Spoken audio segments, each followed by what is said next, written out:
জানো তো, খুব আয়োজন করেছিলাম হলো বরযাত্রী যাব বলে, কিন্তু আমি তো আসলাম কিন্তু আমার বর আসতে পারলো না। ওর কিছু কাজ পড়ে গিয়েছিল, তার জন্য আসলো না। খুব খারাপ লাগছে, একা একা এসেছে বদ্যি এসেছে, কিন্তু খারাপ লাগলো। হাজব্যান্ডেরও আসার কথা ছিল কিন্তু ও আসতে পারলো না, তাও আমি চলে এসেছি। এই দেখো, বরকনের এখানে মালা বদল হচ্ছে।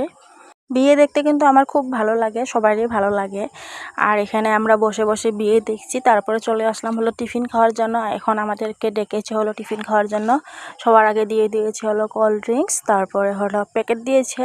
প্যাকেটের মধ্যে রয়েছে হলো 1 প্যাকেট ভুজিয়া, তারপরে মিষ্টি, কালাকান, তারপরে একটু চাও খেয়ে নিলাম। কে খায় বলো তো কোল্ড ড্রিঙ্কস খাওয়ার পরে আবার চা? কিন্তু না, সন্ধ্যার চাটা মিস করলে খুব খারাপ লাগে। তার জন্য চাও একটুখানি খেয়ে নিয়েছি। এখানে খই দানো হচ্ছে।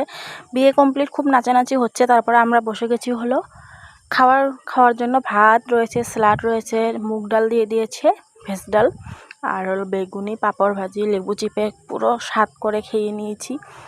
ভেজ ডাল সাথে লেবু হলে তো আর কিছুই লাগে না, আমার খুব স্বাদে খাই আমি এটা। তারপর চলে আসলো হলো মুড়ি ঘন্ট মাছের মুড়ো দিয়ে। তারপর চলে আসলো হলো মাছটা খাওয়ার পরেই চলে এসেছে হলো মাটন কষা। আবার কোল্ড ড্রিঙ্কস খেয়ে বাড়ি চলে এলাম। টাটা।